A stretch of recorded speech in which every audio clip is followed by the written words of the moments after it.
the phone from him, I quickly sent him a text message and I told him, I said, listen, I know you and I have not been seeing eye to eye. I have no idea what you're talking about when it comes down to my cousin contacting your job, whatever the case may be. However, what I will tell you is that I am dealing with the death of a family member. I am currently grieving. This is not what I need right now. Remember, I told you guys that I was dealing with postpartum depression already. And, postpartum can stick around for a while after you've had a baby. So there were things that I was personally dealing with. I was dealing with my own stuff, And so he did not text back.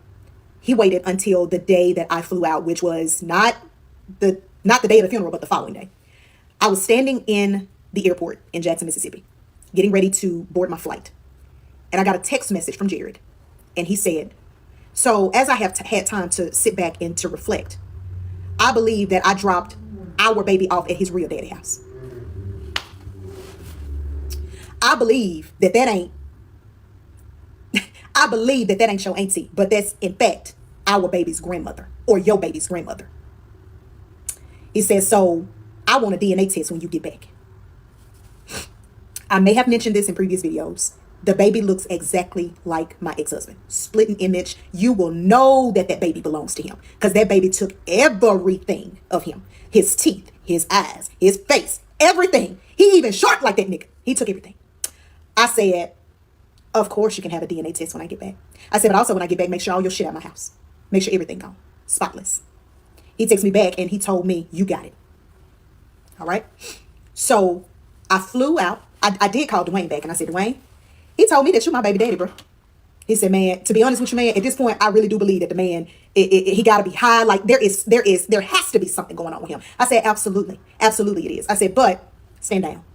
Don't bother. I said, don't even worry about it. Now, by this time, Dwayne, big brother, done called up at the restaurant too. See, I didn't know that it was going that deep. I had no idea. Now, my other cousin, which is Dwayne brother, he's in San Antonio.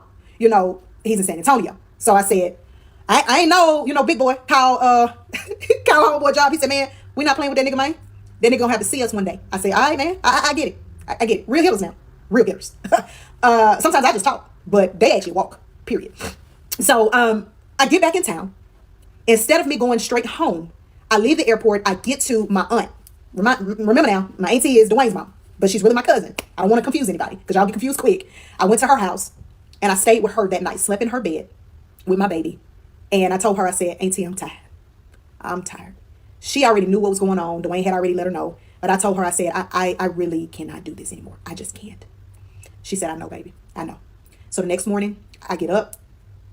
I get the baby together. We leave my aunt's house. I travel to Fresno and I drop him off at daycare. And I go to the house. And y'all, that was the first time that I felt God in my home. Because it felt like the devil left. When I walked through that house, it was still. The peace that I felt that day, that felt like freedom to me. Because when I went to that closet and the left-hand side where everything that was his was at, it was completely empty. And I fell to my knees in that closet and I told God, thank you. Thank you, God, because you knew that I couldn't do it no more. You knew that I could not do it no more. You knew it. And I kept going. I kept praying and I kept telling God, you kept me, man. You kept me. You kept me. You kept me through this entire thing. You kept me. You helped me and you kept me. I could have went to jail. That man could have killed me. He could have did anything. And when I mean kill me, because when you beat somebody with an iron board, when you beat a nigga ass with an iron board, man, it hit different. For a man to get their ass beat by a woman, man. It do. I can only imagine how it felt for a man to have a woman to put their hands on him. Because he a lying ass man. Because he couldn't be what a real man would be in a household. But that day was dedicated to thanking the Lord himself. Because I could not muster up the faith to leave. Even through lies, through the drugs, through the verbal abuse, through the mental abuse that man put me through the infidelity. I had so many reasons biblically that I could have divorced that man. So many reasons.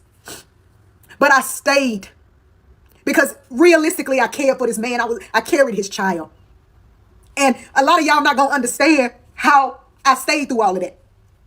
But I truly believed that somehow, some way it was going to turn around in my favor, but it never did. But what happened was that God made sure that I came out on top at the end. I didn't see it when I was going through it. I kept looking at my baby and I kept telling him, I'm sorry, baby. I brought you in here. I brought you in this world, and you don't deserve to have no daddy that don't look at you the same way he look at other people's kids and love on them. My baby didn't deserve that, dog. And he don't deserve that at all. This is that man's only child, his flesh and blood, his son. And I allowed it to happen, man. I did. And I take full responsibility and accountability for my actions. I do. But that day was the day that I could have walked with my head held high and could nobody tell me nothing. Because when that man left my house, I knew that was the last time. That was the last time that I was going to allow him to come in. That was it. Part 20, the lies he told. So I left Houston that weekend, I believe, or it might have been whenever my sister told me that she was free, and I went and I spent some time, me and the baby, we went to New Orleans. I went and spent some time with my sister. And we went down there, and then we came back. And when we came back, I contacted him and I told him, I said, hey man, I need financial help, because when you left, you didn't pay none of the bills. I want to be clear that his move out date, the day he moved out, was July 30th. I said, I need either some support for the baby. Either you can help pay his child care, or, you know, if you feel it in your heart, however, because you're heartless now, but if you feel it in that heart, whatever heart you got, I need money to support this household. He told me that he was going to make a payment to me when he got his check. Of course, that never happened. I immediately went and filed for child support. The proceeding happened pretty quick. It was via Zoom. And turns out that every 2 weeks, he owes me $436. And so that was a good thing, because that was a help. But he had been taking care of bills that I wasn't normally taking care of in that house. So it did put a financial strain on me. So I eventually went and I checked my mail, which I don't normally do. I normally do everything electronically, but for some reason, God led me to go to that mailbox in that subdivision, and I did. It was full of mail. There were statements from the Easy Tag Tollway that were hundreds of dollars from him running the tolls. There was a letter from Toyota letting me know that the car was about to be repossessed. There was a letter in there from a law firm letting us know that since the tolls had not been paid, that they were filing suit. And most of this activity happened in the past 3 to 4 months. But we got the letters when he moved out. He was not in my house when I checked that mail. He was already gone. I called my brother and I asked my brother, I said, listen, I'm in a pickle, man. You told me not to sign for that man to get no car. You told me this, but he knew that Jared had already left the house. He knew that. And I told him, I said, man, Jared ain't paid that car note. And I specifically told that man when I got that car, don't fuck my credit up. Of course he did. Of course he did. He said, how much is it behind? I said, it's about $2,300. Because, you know, they take on additional fees once you are getting closer to getting your car repossessed. So I told him, I said, man, it's too much for me. I can't do that. He said, man, you might need to call him and you may need to have a conversation with him about what is his next steps. Because if he can't make the payments, he can bring you that car back and you can take that car back yourself. I told him I would call him and I would let him know what he said. I called Jared, and I don't think that I was able to get him on his cell phone, but I called that restaurant. And I said, when you get a minute, call me. And he called me back and I said, listen, I got a letter from Toyota addressed to me because my name was first on that car. And I told him that the car was about to be repossessed because he was behind almost 90 days on the car. He assured me that he was going to get the car note paid. It never happened. I logged into the online account and I noticed that since that man had that car, he only made 2 payments on that car and a partial.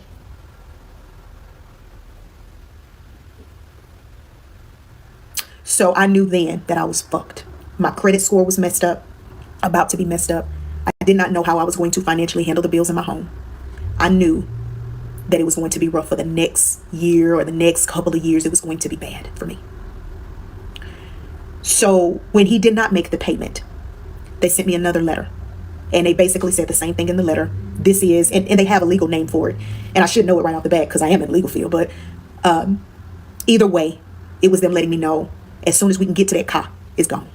Your limit has extended for us to be able to give you the grace to pay the extra money that we told you we needed, whatever the case may be. I called that number on that letter and I told them exactly where he worked and where his mama lived. I said, y'all go get that car. Because I gave Jared 2 options when I called him. I told him either bring that car to me and bring me them extra set of keys that you never would let me have for whatever reason, or make the payment. And he chose to make the payment. I don't even believe to this day that man knew that I was the one that told them where that car was. Come get it. Because it's mine. That's my car. It's my car. It's my car. My aunt, she wanted to buy it from me, but I told her, I said, Auntie, I don't even think that I get my hands on it. I don't think I get my hands on it. Now, he was on the car as well. He was, but he was, the way that his credit matched up, they had to put me first. Had to put me first. So that happened to me. And child support started coming in. I started, figuring out that there were more lies that had been told to me more than once. Women continued to keep bothering me on social media about him, letting me know that he a dog ass nigga, he ain't shit. How could you marry a man like this? And, it was embarrassing. It was humiliating. Very much so. He never really contacted me about the child until it was like the baby's birthday or something like that. It wasn't no regular, hey, how is he doing? Nothing like that. What I did when he left out of that house and when everything had kind of settled down, I made me a prayer closet. And I went in and I worshiped God every morning at 5 o'clock before I got my kids up to go to school. Because now at that point, I was the single mom. I worshiped God. I allowed God to love on me. I told God that, I know that you had better for me. I just simply couldn't wait. And because of this is where I'm at. I reached out to a few family members. I asked them like, hey, financially, I'm struggling. Can you help? Some people did, some people couldn't. And it's okay because I built that bed and I had to sleep in it. But there were times where I was basically in the negative and didn't even care that they were going to charge $36 because I was making a transaction, but my babies had to eat, man.